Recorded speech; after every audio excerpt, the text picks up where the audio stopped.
छत्रपती संभाजी महाराज धर्म प्रखर धर्माभिमानी होते.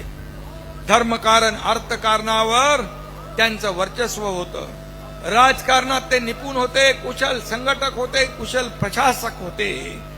छत्रपती संभाजी महाराज कवी होते, साहित्य प्रेमी होते.